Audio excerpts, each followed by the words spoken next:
Fala também que Vasco e Palmeiras tentaram atravessar um negócio recentemente fechado pelo Atlético Mineiro. Tem as últimas do mercado, bastidores, finanças, o futuro de Everton Cebolinha, o Sporting de Portugal de olho no goleiro do Palmeiras e muito mais. Fala aí pessoal, sou Jorge Nicola, bem-vindos a mais um vídeo do canal. Sempre bom ter vocês por aqui, sem perder tempo, pedir para deixar like, se inscrever no canal e ativar as notificações antes das notícias. Agora sim, bora começar o vídeo com aquele tradicional giro de notícias para contar que o Palmeiras vai estrear sua terceira camisa contra o Vasco, não nesse domingo, no outro. O anúncio do lançamento da terceira camisa entre Palmeiras e Puma deve ser feito nos próximos dias.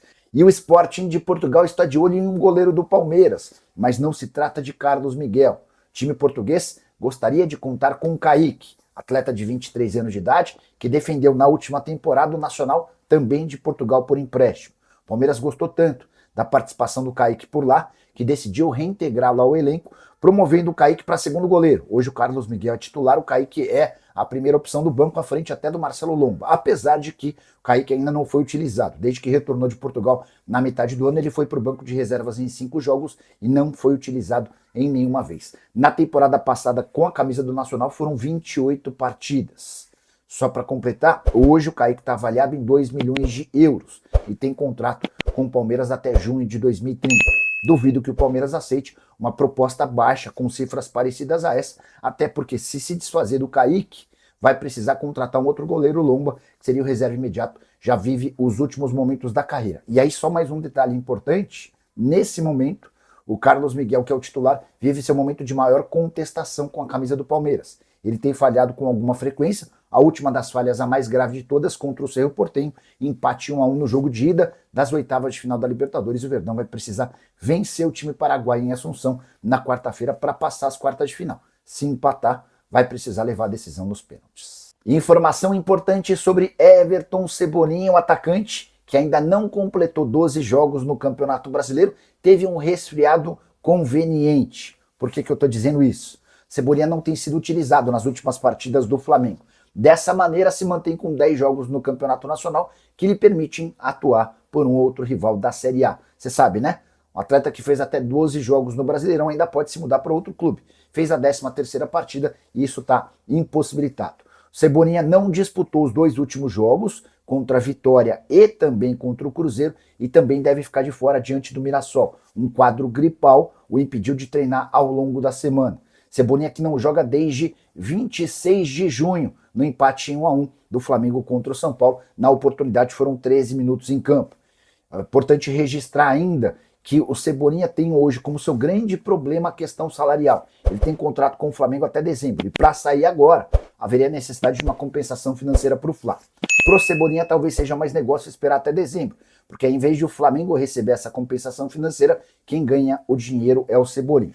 O problema é que ele ganha R$1,5 milhão por mês hoje, e o Cebolinha ainda quer uma compensação, um pagamento de luvas, que levariam esse custo para mais de R$2 milhões mensais. Temporada de 23 jogos, 3 gols e 1 assistência. A pergunta que eu deixo para você: Cebolinha vale R$2 milhões por mês? Se você fosse o dirigente do seu time do coração e pudesse contratar o Cebolinha de graça, até quanto você toparia gastar? Já usa o espaço para comentário e registra a sua opinião, beleza? E o Vasco e o Palmeiras tentaram atravessar o Atlético Mineiro na contratação de Fred. A informação surgiu nas últimas horas do staff do jogador. O Fred assinou contrato com o Galo até 2030 e vai ter direito a um salário próximo a R$2 milhões por mês. Por salário, entenda salário, direito de imagem e luvas. Importante contar que o Fred vinha negociando com o Atlético desde o ano passado. Ele é torcedor, confesso, do Atlético. Esteve nas categorias de base antes de se mudar para o Inter e depois para o Shakhtar Donetsk, onde fez toda a sua carreira no exterior. O Palmeiras e o Vasco, até especialmente o Palmeiras, assinaram com propostas melhores ao Fenerbahçe, mais a vontade do Fred em voltar para o Atlético e mais especificamente em jogar na Arena MRV acabaram por determinar essa situação. Quero contar ainda que o Atlético vai fazer um pagamento de R$12 milhões fixos ao Fenerbahçe e mais R$3 milhões em bônus. Mas essa grana só começa a ser desembolsada a partir de 2027. Nicola, o Palmeiras não estava falando de contratar o lateral direito? Quem é Marcos Luiz Antônio, que vai contratar, não é o Palmeiras, já que é a lateral a unha. Vamos lá, Marcos. Todas as últimas vezes que eu conversei com o pessoal do Palmeiras, todas as vezes eu ouvi que o Palmeiras não ia contratar reforços, tá? Tinha perguntado sobre Fabinho, que está livre no mercado, não queremos. Perguntei sobre Luiz Henrique, não queremos. E não queremos e não vamos contratar. A ideia do Palmeiras para essa janela é não perder titulares e nem buscar mais reforços. Isso pode mudar se o Palmeiras for eliminado da Libertadores da América. E aí tem um bastidor super importante. O Palmeiras vai jogar na próxima quarta-feira em Assunção, no Paraguai, precisando vencer para passar de fase. Se empatar, decisão nos pênaltis, qualquer outro placar, e o Palmeiras é eliminado nas oitavas de final da Libertadores. A Leila colocou na cabeça que ela precisa ser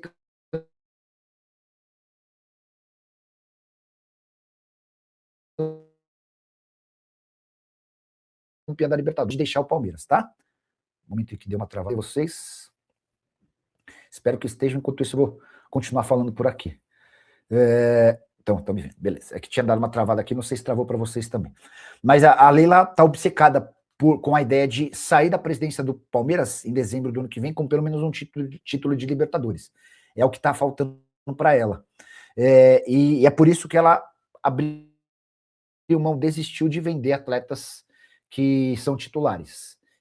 Se o Palmeiras for pelo Cerro, porque o Palmeiras vive uma realidade financeira um pouco mais complicada. Mas enfim, bora voltar à nossa programação normal. Nem lembro mais do que eu estava falando, mas acho que eu já tinha... estava falando sobre o Palmeiras, a obsessão da Leila por Libertadores da América. Se o Palmeiras for eliminado pelo Cerro, cara, eu acho até provável que a Leila utilize esse resto de janela no futebol europeu para vender alguns titulares. Porque o grande objetivo dela, que é ser campeã da Libertadores, passa a ter oportunidade apenas em 2027, beleza? O Everton Fernando pedindo para falar sobre o Palmeiras. Deixa eu trazer uma comparação sobre condição financeira de Flamengo e Palmeiras. São, de longe, os dois clubes mais ricos do país, né? Nem há muita dúvida em relação a isso. O grande ponto é entender um pouquinho das políticas e das estratégias de Leila Pereira e de BAP à frente dos clubes. O Palmeiras teve no ano passado receita de 1 bilhão e 800 milhões. Receita é quanto arrecadou. O Flamengo teve uma receita de 2 bilhões e 100. Diferença pequena de 300 milhões de reais. Superávit do Palmeiras de 292 milhões. Superávit do Flamengo de 336 milhões.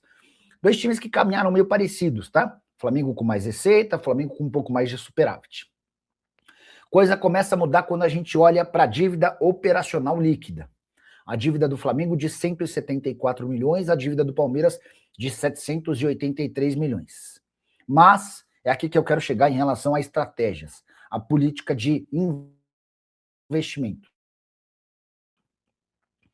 O balancete do Flamengo aponta que a alavancagem do Flamengo comprometeu 14% da sua arrecadação anual com compromissos. Palmeiras tem uma alavancagem de mais ou menos 60%, ou seja, 60% da arrecadação anual está comprometida com os compromissos do Palmeiras, tá? É o Palmeiras que precisa mudar? É o Flamengo? Na teoria, não. Os dois vão conseguir cumprir suas obrigações sem muita dificuldade. O que daria é para o Flamengo ser um pouco mais ousado. Se o BAP quisesse trazer nessa janela o Almada e o Luiz Henrique, o Flamengo aumentaria a sua qual que é o termo? Alavancagem, o seu compromisso de receitas em relação a custos, mas, cara, não sofreria, não passaria fome, não atrasaria salário. Mas só para vocês entenderem um pouquinho de como é que andam as contas dos dois clubes mais ricos do país, tá bom? Tá sempre com a gente. O Palmeiras, se não ganhar a Libertadores, vai completar 5 anos. Você não ganhar a Copa do Brasil esse ano, vai completar 6 anos. É muito pouco nos últimos anos. William, o grande ponto é muito pouco para um time que tem investido pra caramba, né? Cheguei a contar para vocês nessa semana que a folha do Cruzeiro é a terceira do país, ultrapassando o Corinthians. O Cruzeiro gasta 35 milhões de reais por mês, o Palmeiras gasta 42 e o Flamengo gasta 50. O Flamengo venceu no ano passado o Campeonato Brasileiro e a Libertadores da América. A Leila Pereira está desde 2022 na presidência do Palmeiras, ganhou o Brasileiro, ganhou o Paulista, ganhou a Supercopa, ganhou a Recopa, mas ainda não ganhou a Libertadores da América, né? Essa conta da Copa do Brasil eu nem tinha chegado a essa conclusão. Ela não foi campeã da Copa do Brasil? Quer ver, ó? Leila Pereira, campeã Copa do Brasil. Não, foi sim. Sob a gestão da Leila, o Palmeiras conquistou o título inédito na Copa do Brasil feminina, não conta. Não estou falando da Copa do Brasil.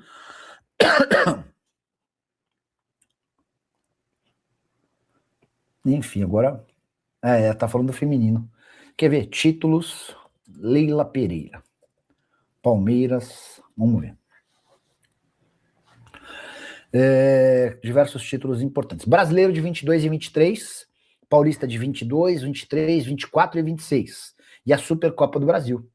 Então ela não ganhou, além da Recopa Sul-Americana. Então vamos lá. 2 brasileiros, 4 paulistas, já são 6, Supercopa do Brasil de 23 e Recopa Sul-Americana de 22. Então você tem razão. Você tem razão. Ela não ganhou nem Copa do Brasil, nem Libertadores da América. Investindo como nunca, né? E com o time mais forte da história do Palmeiras, não sei, será que é mais forte que aquele da Parmalat? Talvez os palmeirenses tenham mais capacidade de responder. Fábio DK, informações sobre Carlos Vinícius no Palmeiras. Fábio, vou até mandar uma mensagem para o empresário dele, mas sendo bem honesto com vocês, chama Flávio.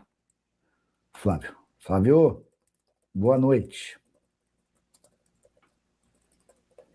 Tudo na paz? Mandei aqui. Deixa eu só contar uma curiosidade, antes de explodir. Ó, mandei mensagem, vamos lá. Começar do começo. Durante a live, vocês me perguntaram...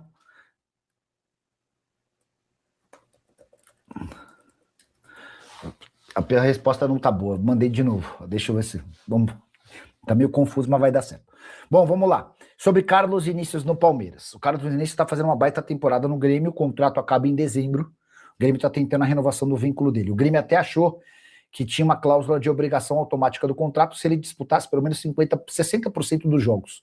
Só que, na verdade, isso valia para o primeiro ano de contrato. O Grêmio comeu bola e agora está desesperado tentando renovar o contrato com o Carlos Vinícius. A novidade vem agora. Antes de fechar com o Grêmio, o Carlos Vinícius foi oferecido em pelo menos 3 janelas, para o Palmeiras, para o Corinthians e para o São Paulo. Sempre o empresário, vocês não querem, pô, o cara é bom, o cara faz gol, olha o currículo dele, já passou por vários clubes grandes da Europa. E tanto o Corinthians, quanto o São Paulo, quanto o Palmeiras, olhando com desconfiança. A pedida era de R$1 milhão por mês. Pô, mas 1 milhão?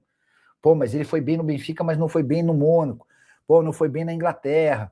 Não dá para gastar 1 milhão, precisava vir por menos. Não, por menos não dá, o cara tem salário alto, senão a gente vai pôr em outro clube. No final das contas, só o Grêmio apostou no Carlos Vinícius. Deu um salário de mais ou menos 750 mil, 800 mil em carteira e mais 150 mil em bônus, tá? Então, Carlos Vinícius chegou perto do 1 milhão que ele queria, ganhando 950 mil no Grêmio, com um contrato curto. E agora a coisa se inverteu. Agora é o Corinthians, é o Palmeiras, imagino que talvez até o São Paulo, agora com a renovação do Caleri, talvez não. Mas agora são os clubes que meio que esnobaram ele, que estão interessados na contratação do atleta. Mandei mensagem aqui, deixa eu ver se o empresário responde, se ele der algum parecer eu conto para vocês, tá bom? Nessa do Caleri é dívida diluída também, escreve o Everton Fernando, é dívida diluída também. E aí, rapaziada, chegamos aí com mais um giro de notícias exclusivas e atualizadas do Palmeiras neste sábado. Daqui a pouco tem jogo entre Palmeiras e Fluminense. Deixe no comentário seu palpite, quanto você acha que vai ser o jogo. Não esqueça de se inscrever no canal, ative o sininho das notificações e até o próximo vídeo. Fui, tchau.